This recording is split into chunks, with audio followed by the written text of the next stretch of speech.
Welcome to the Ice Guys, presented by the Hockey Podcast Network. It is Tuesday, March 30th. Ian Cameron with you. He's still got an ailing set of teammates on this Tuesday. It'll just be yours truly, Ian Cameron, in the host chair, flying solo, ready to take. Actually, not the case. Jimmy Murphy is right here. There we go. He is here. Jimmy Murphy is back, and we are happy to see him. Jimmy, it's been a tough few days, but how are you feeling? How are you doing today?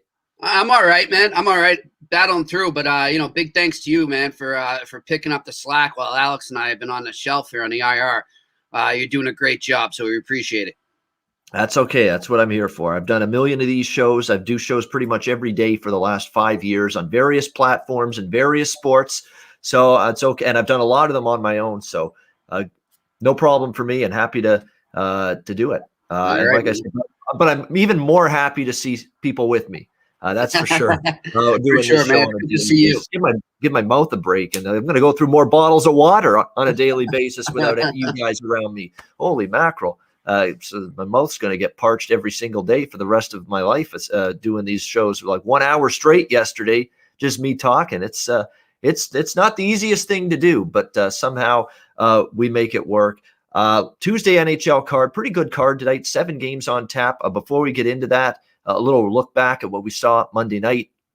We saw the Edmonton Oilers come back to beat the Toronto Maple Leafs in overtime, cashing a ticket for me with Edmonton. I know Jimmy liked Edmonton because he sent his bets and his plays for yesterday to me, and he liked Edmonton as well. The Michael Hutchinson factor certainly played a part in that.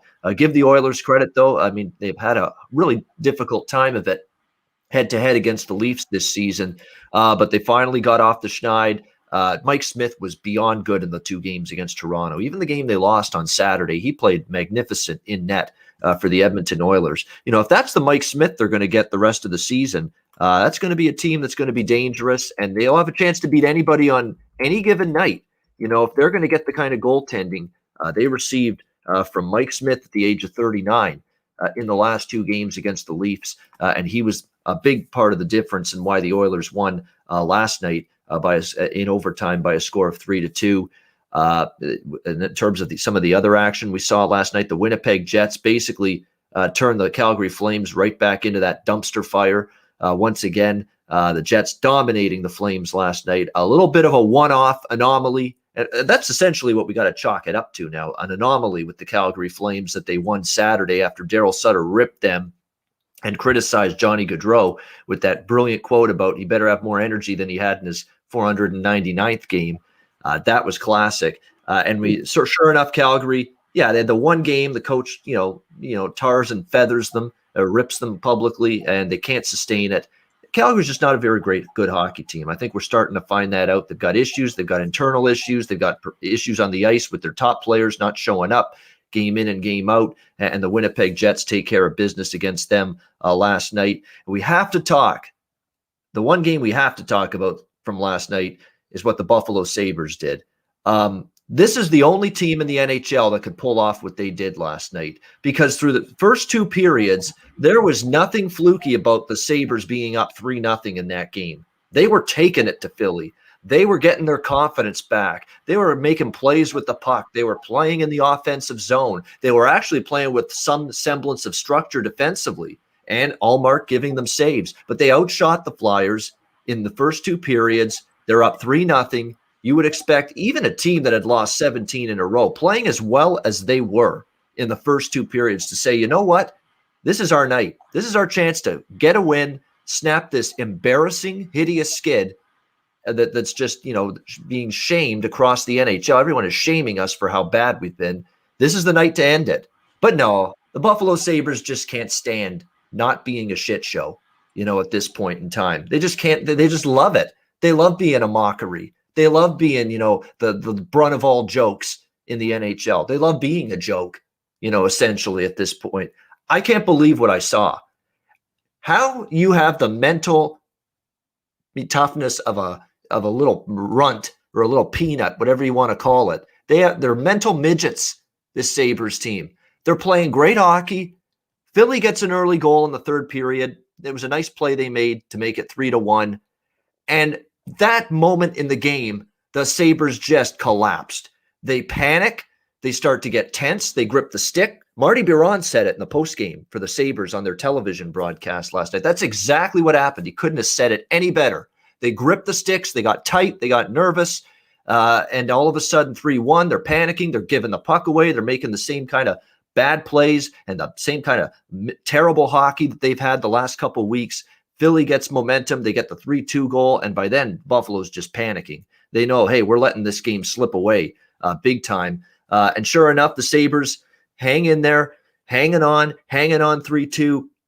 Philly pulls the goalie for the extra attacker. The Sabres actually get a chance to put it in the empty net, and they miss it. A dead ringer chance to put it away. And you knew the moment they missed that empty net, Philly's going right back down and tying the game. That's exactly what happened, and the rest is history. Philly gets the winner in overtime, 4-3. Only the Buffalo Sabres could basically snatch defeat from the jaws of victory like that. And you want to know why a team loses now 18 games in a row? That's why you lose 18 games in a row, with a third period and an overtime like last night from the Buffalo Sabres. Just pathetic, just hideous, horrendous. It's awful. It's just embarrassing, beyond embarrassing what we're seeing from the Buffalo Sabres. They should be absolutely ashamed that they could not hold it together for 20 more minutes and bring that game home to snap that ugly losing streak. Brutal, bad as it gets from the Buffalo Sabres, but it's been as bad as it gets for them now for 2 months. Why should anything change now? Jimmy, what do you think from what we saw last night? Well, I think you pretty much summed it up there, man. I mean, how much can we rant about this Buffalo team anymore? They are who they are, you know, and it's tough because I just know they have such a good fan base up there, and that is a hockey city, and I feel really bad for those fans right now because it's become clear to me that and I don't think it's that the players don't care. I think there's still players there that care. I think there's still some guys there that are trying. I mean, you saw Brandon Montour was pretty evident he cares. He was calling out his teammates. And he had a hell of a game last night. Yeah, that should be said. He played great last night. I thought. You know, so I don't take it on. I don't put it on the players right now as much as I just do above them. You know, the management and the ownership, and it's disgusting. And I don't think it's going to change until the hierarchy changes. And unfortunately, there seems to be no plan for that. So I just, you know, Sabres fans might want to just start cheering for a different team because it's not going to get any better soon. So tough stuff there. The other thing, though, about last night with other games that I noticed, Ian, I think it's a very good sign if you're a Vegas Golden Knights fan or a Colorado Avalanche fan, is the way those two teams handled lesser teams last night in what was earmarked, I think, for both teams as a complete letdown game after the two had played each other, the previous games there and just really playoff-like battles against each other. So I just kind of saw those as kind of trap games for them or just kind of letdown games. And kudos to them for just taking it to, the Avs took it to the Ducks and the Knights took it to the Kings. So I think, when you look at that on the face, you don't really say, oh, well, what do they deserve credit for that? They beat two teams that suck. But they do, because that's what good teams do. They don't fall into that trap. They don't fall into that letdown game. So I think that's something to watch going forward there. And the other thing, too, is just San Jose, just likes to sneak up on teams that are better than them and get into these wild back and forth type games. And that's what we saw with the Minnesota Wild there, is they, stole a point essentially from the Wild, who are battling for a top spot there in the West. So, kudos to the Sharks as well for hanging in there. And, that's kind of the difference. I think you look at the Sharks season, obviously they're not going anywhere. They're not making the playoffs, but they're still a lot more likable and at times bettable than the Buffalo Sabres. So those are kind of the takeaways I had. In Edmonton, I kind of saw, Ian, just the reason I liked them last night was because I loved the way they played in that game on Saturday. I didn't think they deserved to lose that game. They still are maintaining their good defensive system, even when they're losing, and it paid off and they got rewarded last night. So good for them. Yeah, I mean, and credit to them, because that was a gut-wrenching loss on Saturday to the Leafs. I mean, they had the lead. They couldn't hold it after two periods. The Leafs tie it with 2 third-period goals, win in overtime, and Edmonton basically flipped the script last night. They did what to Toronto did to them on Saturday night. But give the Oilers credit, big win for them, and they're still right there with Winnipeg and Toronto. That 3-team battle for first in the North Division It's getting really exciting with the Oilers, Jets, and the Leafs atop that division. You're right about San Jose. Can you make heads or tails of this team? We've seen them beat St. Louis. We've seen them beat Minnesota, a very good team last night. And in between, what happens? They get blanked in back-to-back games by Arizona. So that's the thing about San Jose. You're right. They seem to play their best hockey, and they seem to play better. And I don't know what it is, but they seem to play their best against better competition. And then against the weaker teams or the middling teams, they're struggling a bit more. So, but San Jose, the scoring is not the issue. That team could put the puck in the net. It's always been defensively. And I'll say this about Minnesota last night. Very unlucky they didn't win that game. They had a million chances. They hit some posts. There was a wide open net or two that was missed by Minnesota in the third period and in overtime. They are still very loose in their own zone coverage-wise, San Jose. And it's been that way all season. And some nights they get away with it. And last night was one of those nights against the Minnesota Wild. Although San Jose was very good themselves, they had a lot of shots. They carried the play, but the chances they did give up, and it's been that way all season with them, the chances they do give up are doozies. They're like A+, 10 bell scoring chances. And Minnesota had several of those last night.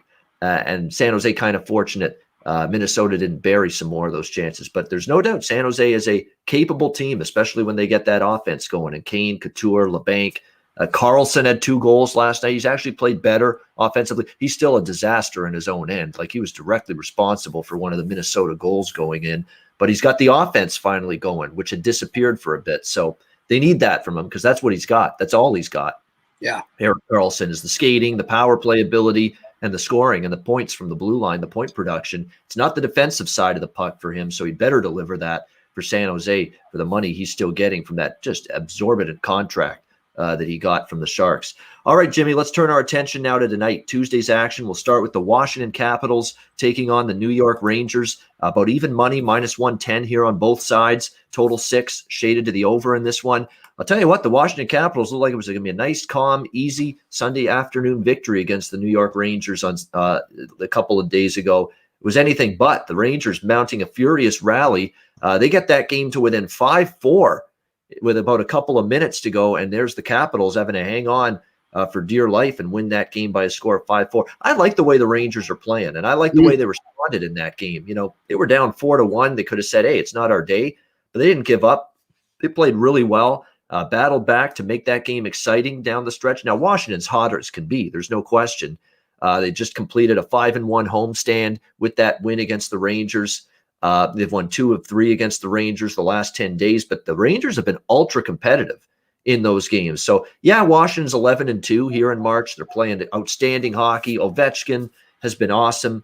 No question. Kuznetsov has got his offense rolling right now. TJ Oshie had 3 points against the Rangers. Tom Wilson had a couple of goals in that game.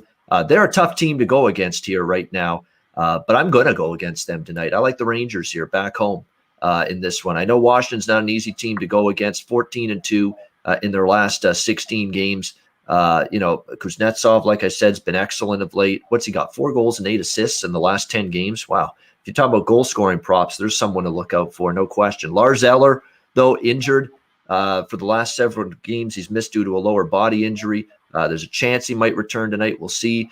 For the Rangers, David Quinn finally came back, the last game after missing the last several games, him and the coaching staff due to COVID-19. But I like the way the Rangers are going. Kreider's playing. Mika Zibanejad has got his game back again. He's been scoring almost every game. Like I said, Mika Zibanejad bet his goal scorer prop every game until further notice. He's got, 11 goals here in the month of March. He's been absolutely outstanding. Colin Blackwell, too. He's really made the most of his ice time lately for the Rangers. 2 goals on Sunday, and he's starting to really become an offensive, someone that's stepping up in terms of their depth for the New York Rangers from their depth forward position and giving them a little bit of offense. So that's definitely good to see for the Rangers. Igor Shesterkin is going to be back in net here. I think the Rangers take a boatload of confidence from a good third period, battling back in that game. I'm going to go with the New York Rangers here, -110. Washington away from home. Don't want to say they're beatable away from home, but I think that on the road, there's a chance for the Rangers here at Madison Square Garden to bounce back, get this win here. Like I say, not easy, but again, in a situation where the New York Rangers have played Washington very tough this season, I like their opportunity here maybe to bounce back and get the win here at home. So I like the Rangers, and I also cashed the over on Sunday in that game, Rangers Capitals. I think I'll go back to the well here with the over in this game, but I like the side a little bit more with New York. Jimmy, what do you think here with the Rangers and Capitals? Great minds think alike, my friend. I love the Rangers tonight. I agree with you. I think that third period carries over into this game right now. And now, you look at the Rangers over the last couple of weeks. I mean, ever since Panarin came back, it's no small coincidence. They've been playing much better hockey. And I think, teams that are in the playoff spot right now, like the Boston Bruins, need to worry about this Rangers team. They're creeping up, man, and don't sleep on them right now. And so I like the Rangers in this game. I'm even going to take it a step further, actually, and I'm going to take the Rangers in regulation to win this game for a little extra value there. All right, Rangers in regulation, which is plus 145. So you get a nice price there with the Rangers to get the job done in 60 minutes. If you want to go and sweeten the pot a little bit, get a little bit of a better bang for your buck here in this game. And the New York Rangers, to me, I mean, they're definitely a team that they every game's like got to play it like a playoff game at this point to try to keep themselves alive here in the chase for a playoff spot. And by the way, you look at some interesting stats here lately from both of these teams. They're neck and neck. The overall for the season, Washington's got really good advanced numbers, but the last 10 games, they're basically even. The Rangers have been in the expected goals for percentage, expected goals margin, high danger chances. Just over the last 10 games, the Rangers have been right there with Washington, in all of those key categories. And Washington, and that's a great point by Ken in our chat, they still give up a lot of chances, Washington, and they have a lot of mistakes. That the goalies, I should say, Samsonov and Vanacek for Washington have cleaned up for them this year. But the New York Rangers offensively were a handful for Washington. They missed 2 breakaways on Sunday against this Washington team. 2 breakaways, and they couldn't score on either one. They're a dangerous opponent for this Washington team. Washington is 14-2, but they're not going to go 30-2 or 32-2 the rest of the season. They're going to lose some games, and I think tonight might be a decent spot to go against this Caps team. New Jersey taking on Boston. We've got Boston minus 210. Home favorites here, total 5.5, shaded to the under in this one. I had to survive 2 video reviews, but it got there with New Jersey as a best bet for me on Sunday's edition of the Ice Guys, plus 165, as the Devils make a 1-0 lead stand up for the 1-0 shutout win. Hey, what can you say? The Devils just play well against the Bruins. I mean, there's nothing else to say other than that. I don't know if I want to come back to the well with New Jersey tonight, though, in this game. We'll see. I mean, I'm certainly not interested in laying minus 210 with Boston with Jarl Halak in net right now. That's for sure. But Boston gets Brad Marchand off the COVID list tonight. Brandon Carlo returns from the injury he suffered at the hands of Tom Wilson in that Washington game a few weeks ago. So it's a healthier Boston team. It's a Bruins team that at this point, they got to be absolutely chomping at the bit. Like a lot of times you're going to see teams sleepwalking against New Jersey after the way the Devils have played against the Bruins this year, given the Bruins just tons of grief, tons of fits. You would think Boston is not going to take them lightly tonight, come out focused, come out strong.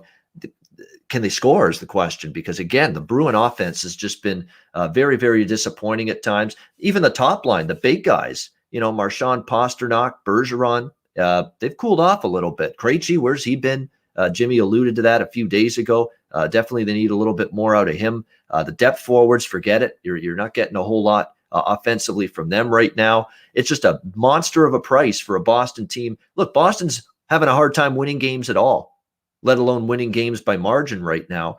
So do you want to go out there and lay minus 210 tonight? I sure as hell don't. I don't think I'm coming back to Jersey, but I'll tell you what, if you have to bet this game from a side perspective, I'd sure as hell prefer New Jersey plus the minus 190 tag rather than Boston laying this kind of price. They are healthier. They will have Marchand and Carlo back. That's going to help. I think they're chomping at the bit to finally beat this New Jersey team, but I'm sure not interested laying this kind of price. Jimmy, what do you think here? Devils, Bruins.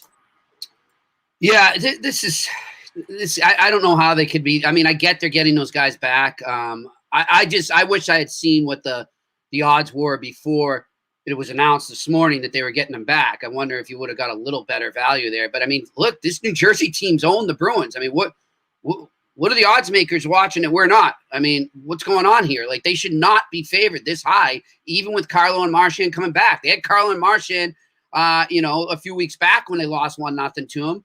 They had Carlo and Marchand when they lost in New Jersey back in January to them, and they barely beat them in a shootout in the first game, or was it an over? I forget. One of those games went to a shootout, one didn't. I forget. But what are they watching? I mean, the Bruins have had full rosters against this New Jersey team and still struggled. So, if I was gonna do anything in this game, I would go New Jersey. I would lean to New Jersey, and I would also lean on the under. But I'm gonna pass completely on this game because I do have a feeling maybe the Bruins are a bit due to get a win here. But it's just that value. I can't go near it. Yeah, that's the way I feel. It's the same thing. Yeah, I can't touch Boston here. I can't. Not at this price. But again, I got my New Jersey win the other day, and do they really want? Are they really going to lose 2 in a row to New Jersey at home too? This is not New Jersey. This is at home. I don't know if that's possible, but yeah, if there's some people in the chat like in Jersey, I wouldn't say no. Certainly, from a value standpoint, the value's there. New Jersey's hard out, tough out. They got Blackwood back in net. Even without Hischier, I've been impressed with, Kyle Palmieri's been awesome. Jack Hughes has been good. Pavel Zacha, some of those guys that kind of went away offensively, they're starting to get going again, and they have to because Hischier is such a big part of what this team does offensively, and they're starting to step up a little bit. So in this case, yeah, when Jimmy trashes the Bruins, someone in our chat saying, yes, to stay away. Yes, yeah, exactly right. It may not be the time to lay -210, that's for sure. So we definitely both lean New Jersey, no question. We would prefer that than laying the price. And the under too. I think the under, I mean, actually, I'm really tempted to take that under just because Blackwood has owned them. And the Devils, I mean, the way, if you watch carefully tonight, watch the way they come up so fast on the Bruins D-men when they're coming in the zone, when that puck gets back to a D-men. I mean, those Bruins, everyone here in Boston is clamoring for the Bruins to get Taylor Hall or Kyle Palmieri or Winger and everything. I think a defenseman is more what they need. They need a guy that can push the play. They need a guy that knows where to place that puck down low, a guy that can react faster than a lot of these defensemen do and just move that puck and create some offense from the back end there. That's what they're missing there. I mean, Bruce Cassidy said it. People I talked to in the organization have said it, but just fans just seem to be obsessed with. And I guess it's just more, it's flashier to say, oh, let's go get a high-scoring winger or something. But please don't be Taylor Hall. Please don't be Taylor Hall. Yeah, exactly. Stay away from him at all costs. We've talked about Taylor Hall and his problems ad nauseum. That's for sure. How about this stat? New Jersey's 9-19 against the division outside of Boston, and they're 4-0-1 against Boston. That's the Devils this year. That's just the one team that they've somehow managed to have a good run of it against this year, and it continued on Sunday. We'll see if it continues here tonight in this one. Next game on the slate for this Tuesday, Detroit and Florida. We've got the Panthers here about -210 to -220. Home favorites, total 5.5, shaded to the over in this one. Let's give the Red Wings a little credit. They're playing a little better. I didn't see them sweeping Columbus over the weekend, but that speaks volumes about where Columbus is right now, and that's in the tank. At this point in time, that's just a demoralizing 2 losses for them. But give Detroit credit.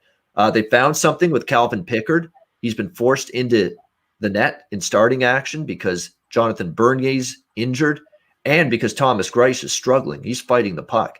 He's like the Carter Hart of the Detroit Red Wings right now. He's just not got any confidence at this point in time. So Jeff Blashill said, let's give Calvin Pickard a little runway, to be the goalie, start in and start out, and he's made the most of it. A couple of wins for him against Columbus.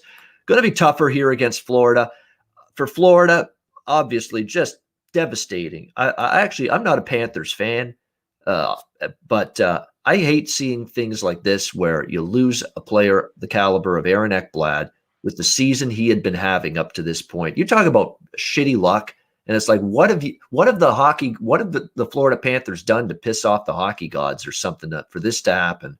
Aaron Ekblad is having an outstanding season. I think he at least deserves some consideration for the Norris Trophy, to be honest with you, with the way he had played so far this season for the Panthers. And unfortunately, just that devastating fracture in his ankle injury on Sunday against Dallas. You knew right away it was bad news. He had to they carted out on a stretcher. You just knew right away this is bad. This is long-term. This could be season-ending. And unfortunately, that's exactly what it is here for Aaron Ekblad. So just a massive, massive loss and a massive gaping hole now for the Florida Panthers on their blue line. I think that's going to force their hand, Jimmy. They got to look for a defenseman now. Simple as that. I don't think you can give up on the season if you're Florida. This is a huge setback. There's no question about that with what Aaron Ekblad has done at both ends of the ice for this team on the blue line. His point production is through the roof this year. His defensive game, I think, has improved tenfold from where he was, as a rookie. But this is still a damn good Florida Panthers hockey team in the middle of a really good season. And to me, you can't just stand pat and do nothing. I think you've still got to look at it as we're good enough to still maybe be dangerous at playoff time if we move to fill this void left by the injury of Aaron Ekblad. So that I think is something Florida's got to look at. Try to get a defenseman. It's not easy. They don't grow on trees. Everybody and his brother at trade deadline time wants a defenseman and to upgrade the blue line.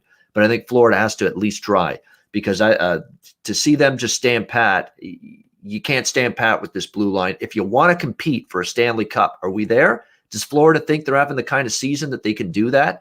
I thought before the Ekblad injury, the answer is yes, because everything I've seen from this team is that they are that good enough to maybe compete for one. So they got to make a move. They cannot, I think, go long-term in the Stanley Cup playoffs, not addressing the blue line without Aaron Ekblad now that he's out for the season. So very interesting to see what they do. As far as this game tonight, this could go one of two ways. Either Florida's just completely, disheveled, disheartened, gut-wrenched, whatever the term you want to use, over losing their star defenseman who's had such a great season, or it's a pull up the bootstraps, rally the troops night, rally around this horrific injury that Aaron Ekblad has suffered and really show up strong tonight against Detroit. I kind of think it'll be the latter.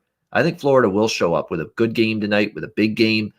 They are on a look. Hallelujah. I cashed a 2-team parlay last night. I think it's the first time I've won a parlay in forever. Was last night a 2-team money line parlay, putting two massive favorites together with Colorado and Vegas last night.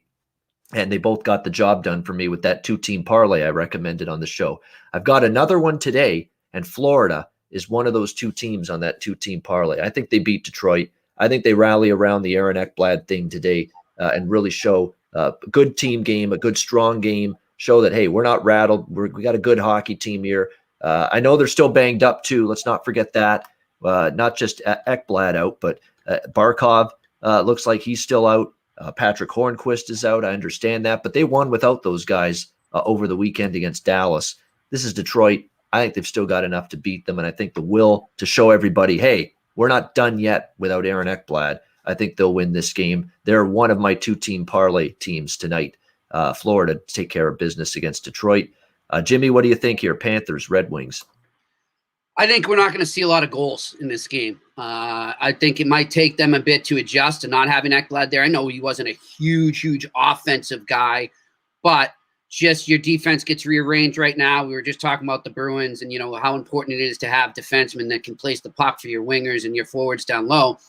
I just see a little of that happening tonight for the Florida Panthers. So I'm actually going to take the under here, given that Detroit can hardly score as well. So give me the under 5.5. All right, under 5.5 at around -110 here with the Detroit Red Wings and the Florida Panthers. So Florida, one of my 2-team parlay teams tonight in the NHL, and Jimmy liking the under in this game, which makes some sense to me. I think Detroit will be in trouble to score. And Bobrovsky, who's in net for Florida tonight, he's played a lot better lately. The save he made in the first of the 2 games against Dallas in overtime, that was a vintage Sergei Bobrovsky save. He's starting to get his game back again. This is about as good as he's ever looked with Florida since he's been there. So I think that with him in net, and I think it's a rallying cry. The first game without Ekblad after, out for the season.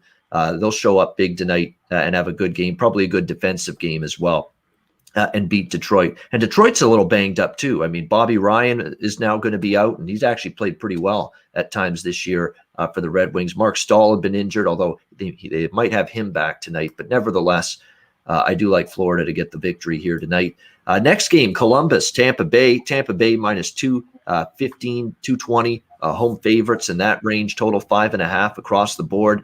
The Columbus Blue Jackets, man, this is a bad way that this team is in right now. Very, very disappointing. I mean, this is a team that's been a pretty consistent team, playoff team the last few years.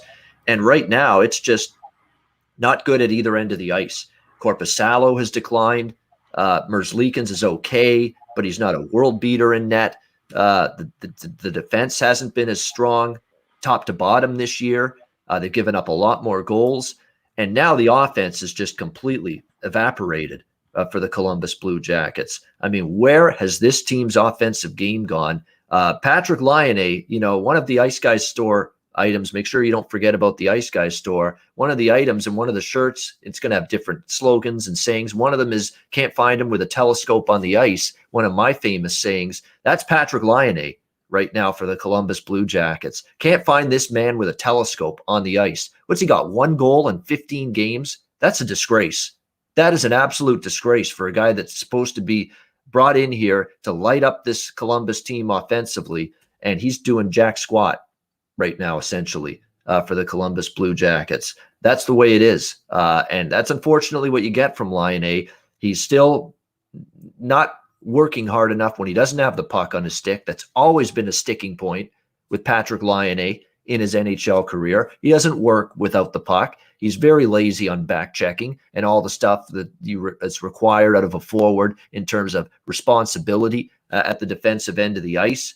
He's probably upset and got his back up that Tortorella's benched him a couple of times. Not that Tortorella's absolved of all the blame either, but still, at some point, man, show up.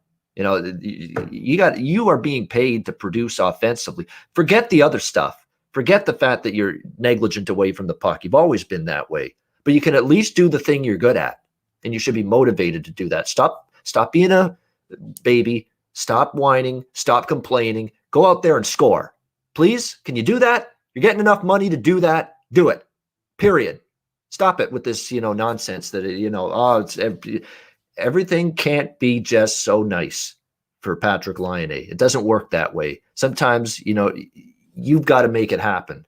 We can't just set the table with all the buffet items and expect you to eat. Sometimes you got to go get the food yourself. And I think Patrick Laine has forgotten that right now with this Jackets team. He's been non-existent. He's been invisible. And until he gets his game going, there's going to be some issues here. And it's not just him. I mean, we'll lay some blame on some other guys for this team offensively. Cam Atkinson's been good. Bjorkstrand's actually been pretty good. But outside of those two guys, you're not getting a lot from some of these other forwards that are expected to give you some offense. Max Domi is still somehow a top 6 forward on this team. Max Domi, what has he done this year? My goodness. Holy mackerel. Did anybody know he still played for the Columbus Blue Jackets? If you watch this team this year, so the offense is dormant. Their defensive game has declined. You really can't rely on either goaltender night in and night out, Korpisalo and Merzlikins. So Columbus is just in a world of hurt. The fact you lose to Detroit, back-to-back games tells you all you need to know about how bad things are for them right now.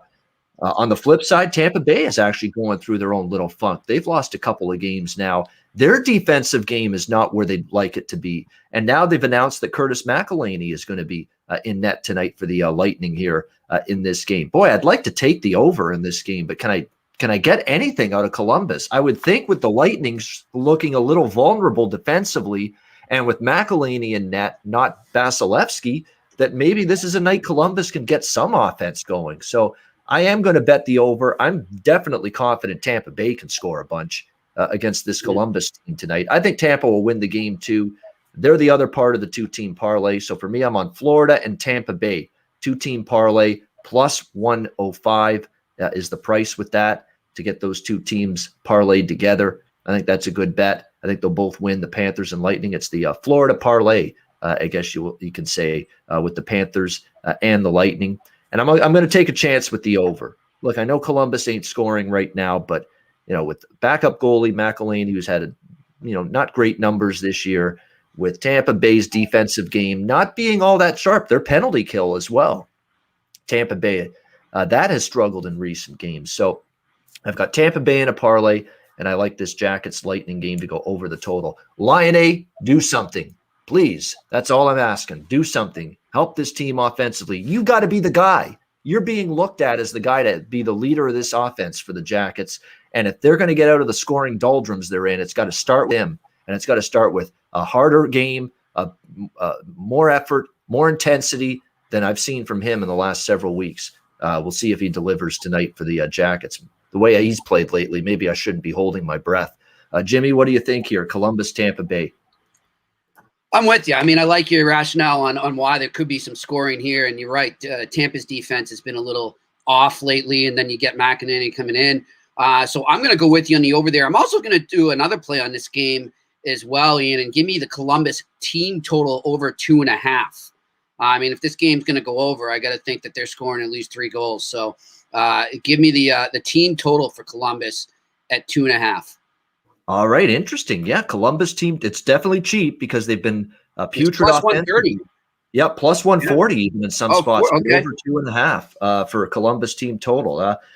Yeah, I don't mind it. I mean, this is a spot for Columbus maybe to get some offense. We hope. I mean, the fact they couldn't score against Detroit, and they had at the end of 2 periods on Sunday, they had 11 shots on goal. Are you kidding me? Are you freaking kidding me? 11 shots on goal in 2 periods against Detroit. That's bad. That's terrible.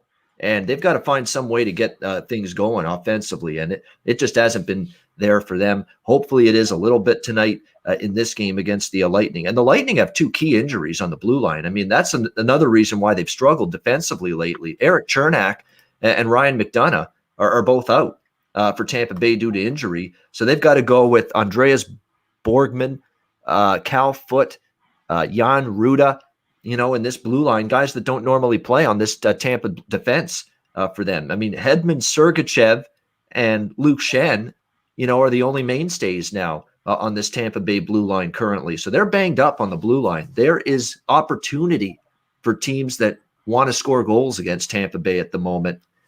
Columbus, doors open. Yep. What can they do about it tonight? We'll see if they can get some offense going. Next up, we've got Edmonton taking on Montreal. Yes, the Canadiens finally back in action tonight. Minus 120 home favorites in this game. The total 6 shaded to the over in this one.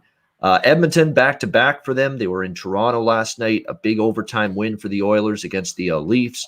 Now in the second night of back-to-backs. Now with Mikko Koskinen in net.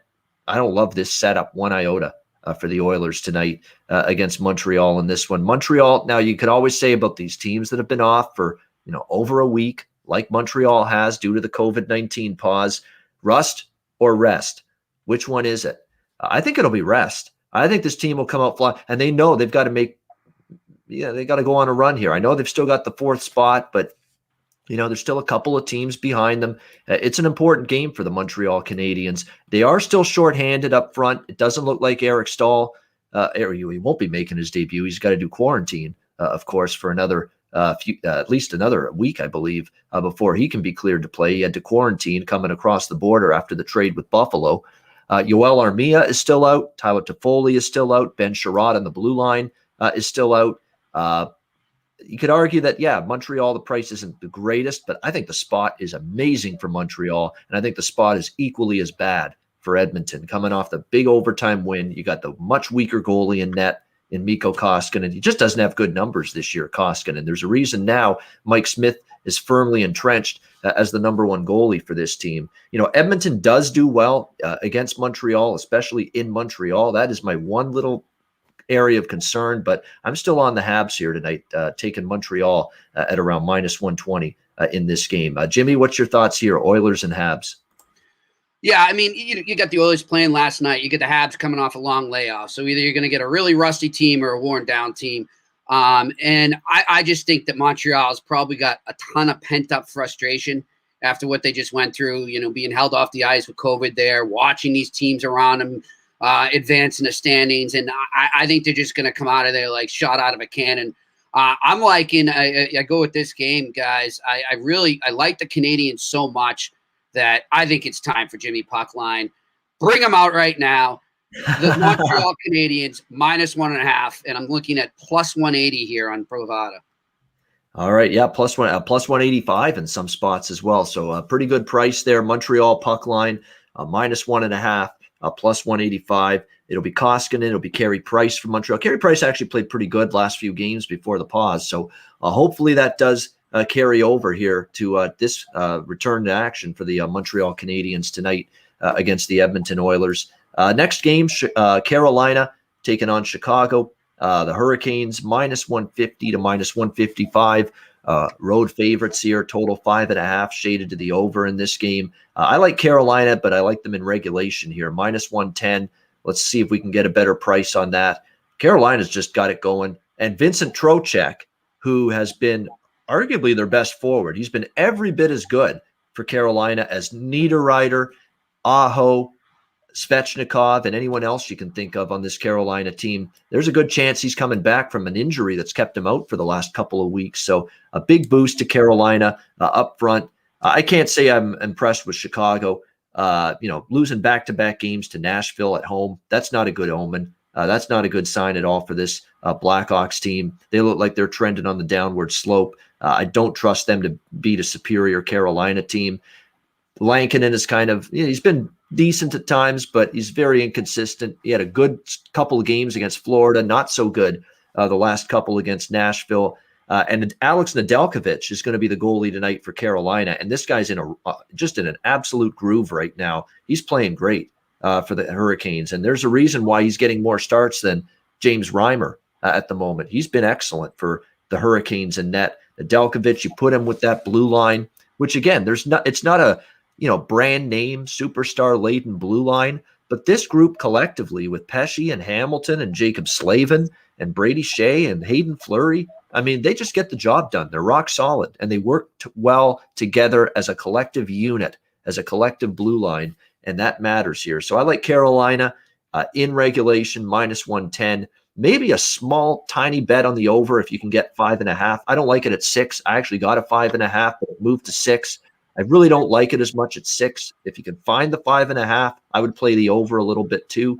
But I like Carolina in regulation as well, -110. Jimmy, what do you think here with the Canes and the Blackhawks? I think we're getting another Jimmy puck line on this one. I mean, the Canes right now, kind of that team, nobody's really paying attention to. And they look like a motor, man. They look like they're ready to run through a couple playoff series. I'll tell you that. I wouldn't want to be playing them in the first 2 rounds. I think they could do some damage this year in the playoffs. So I'm starting to really get sold on this team. And I think they'll have no problem with a Chicago team that, let's face it, has just, they had a great run and they were really good. But they've kind of been up and down, to be nice, lately. And that's why I like the Hurricanes to take care of business tonight. All right, Jimmy, puck line. Once again, Carolina -1.5, plus 160 is the price with the Hurricanes on the puck line in this game. Brian Watson in our chat saying Carolina dark horse for the cup. Yeah, you better believe I agree with that. I should. Of course I agree with it. I got Carolina futures in my pocket from before the season.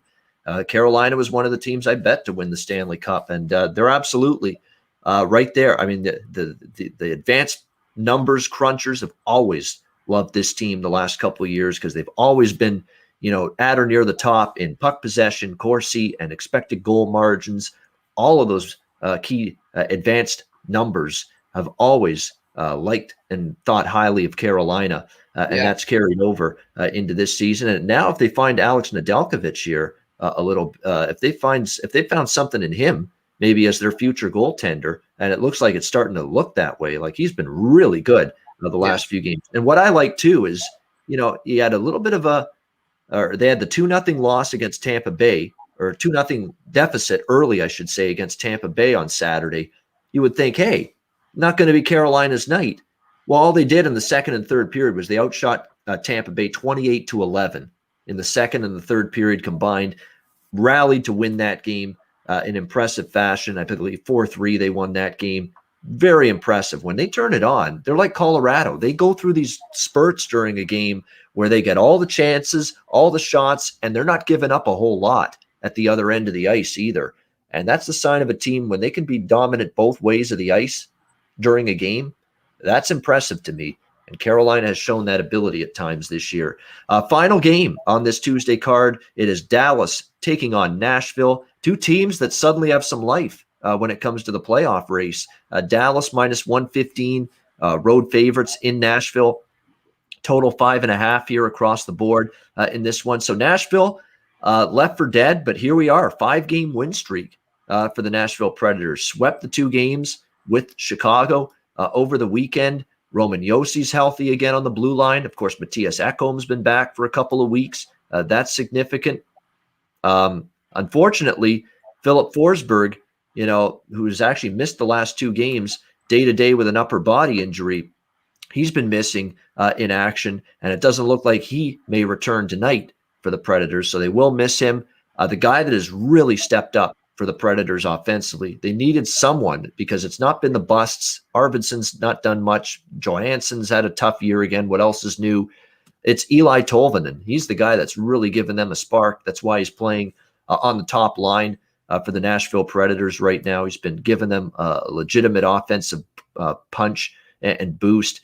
Their defensive game has really turned around. Remember how awful and how much we said this defense has totally declined? Well, they've played better during this win streak. They've only allowed 11 goals in their last 8 games combined. Their penalty kill has completely turned it around. They couldn't kill a penalty, Nashville, in the first month of the season. They're actually 24 for 25 on the penalty kill going into this game tonight. So all of a sudden, they're killing penalties.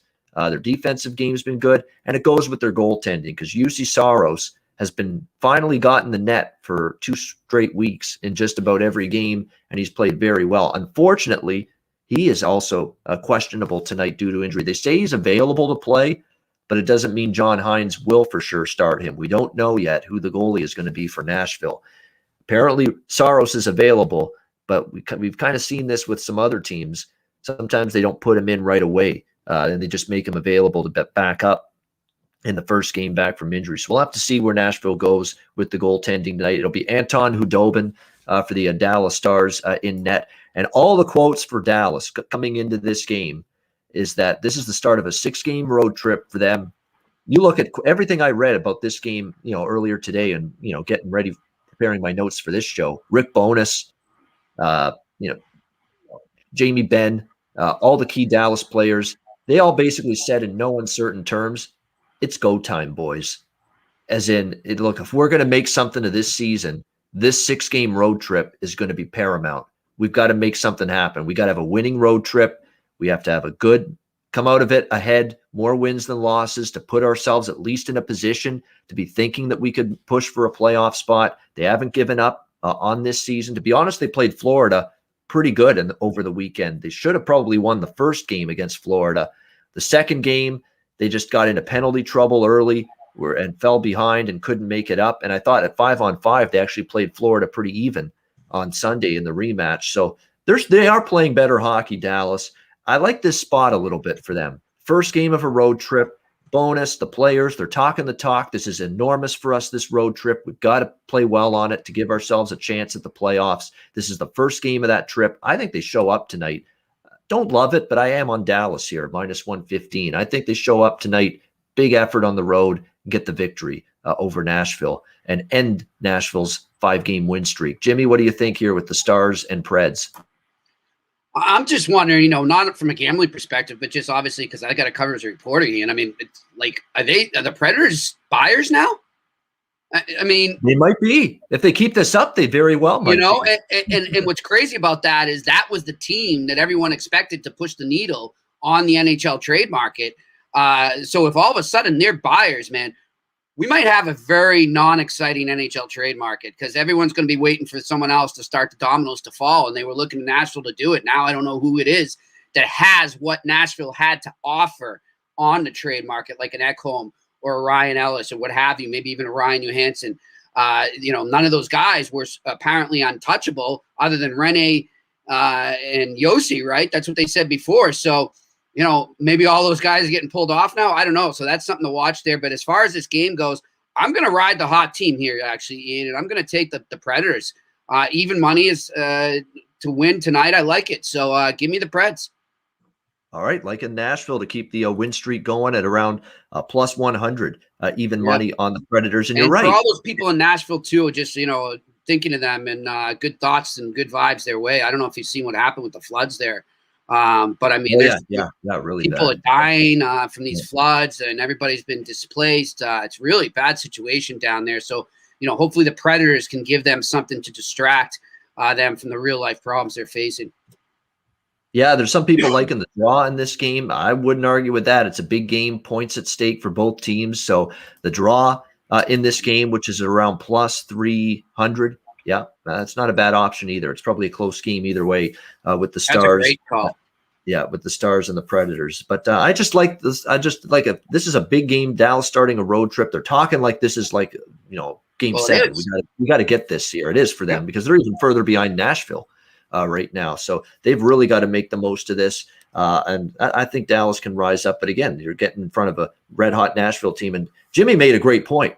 Nashville looked like the team that every GM of a team looking to upgrade at the deadline with a playoff team and a Stanley Cup contending team. They're just looking to pick the dead carcass, pick the bones of this Nashville team, pick Arvidsson, pick on Johansson, pick on Matthias Ekholm on the blue line. Yeah, Forsberg. There's a bunch of these players that are Granlund, a bunch of players on this Nashville team that are being targeted by teams looking to upgrade at the trade deadline. Well, what if David Poile says, to hell with all these guys. We're winning now. We're back in the playoff race. We're going to keep all these guys and try to make a run for the playoffs. And I think he's one of those guys that he's probably going to say yes to that maybe we're going to keep everybody and go for the playoffs. He's the guy that doesn't know anything but to do that. Like this is a guy that's been in the playoffs almost every year that he's been the general manager of the Nashville Predators. How are you going to convince David Poile, you know what, you're close, David, but you know what, sell. Don't try. And the fact it's a shortened season, it's kind of a one-off almost. I know people are going to say, how can you say that? It's not fair to the players.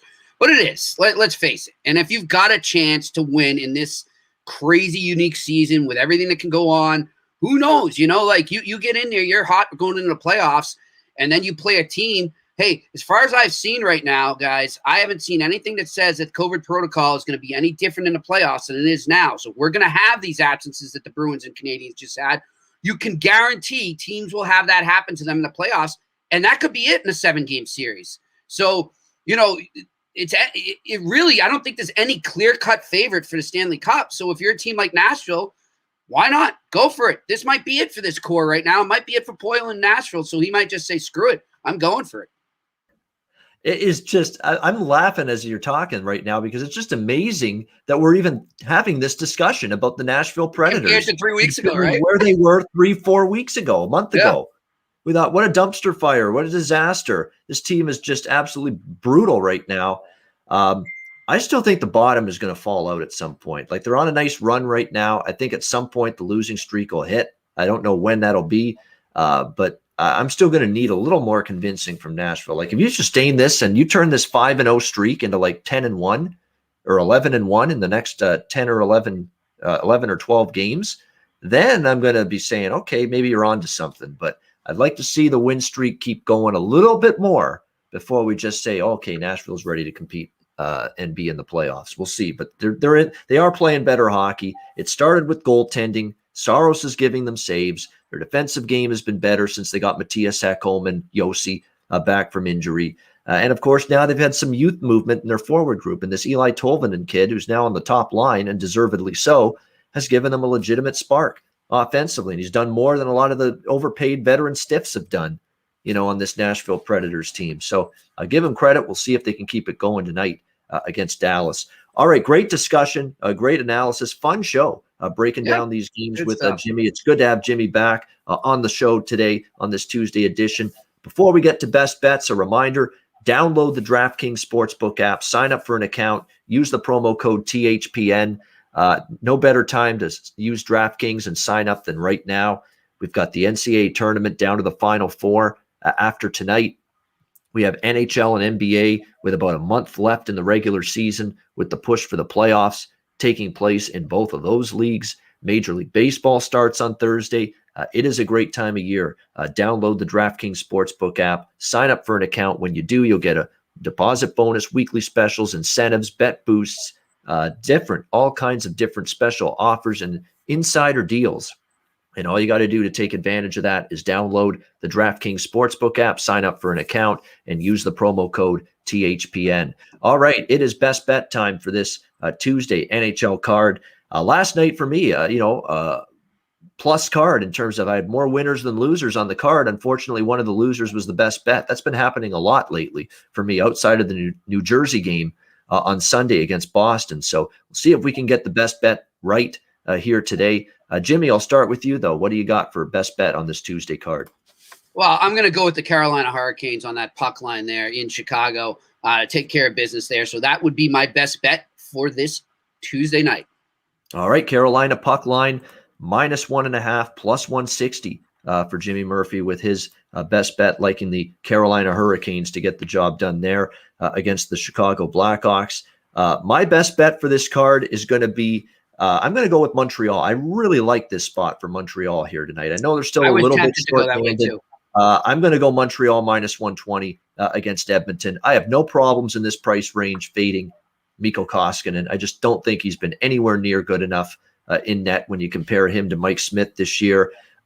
You look at this Montreal team rested, chomping at the bit. I know there's still a couple guys out up front. Armia, Toffoli won't play. They don't have Eric Stahl available just yet.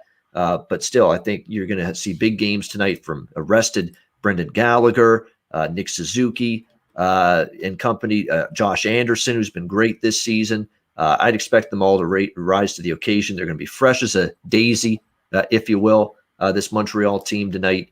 Edmonton off the big win against Toronto, 2 intense games, a little flat, little hangover. I could see that from the Oilers here tonight. So I'll roll with the Montreal Canadiens, the Bleu, Blanc, et Rouge at -120 tonight against Edmonton for my best bet. And that'll wrap up this edition of the Ice Guys. Thanks to everyone in the chat for tuning in. A reminder, we are on live on YouTube 7 days a week, 2 p.m. Eastern, Monday to Friday, Saturday and Sunday, noon Eastern. And if you can't watch the show live, you can download the Ice Guys podcast in audio form each and every day on all major podcast providers. For Jimmy Murphy, I'm Ian Cameron. Have a great Tuesday night. Enjoy the games and good luck. And we will talk to you again tomorrow on Wednesday for another edition of the Ice Guys presented by the Hockey Podcast Network.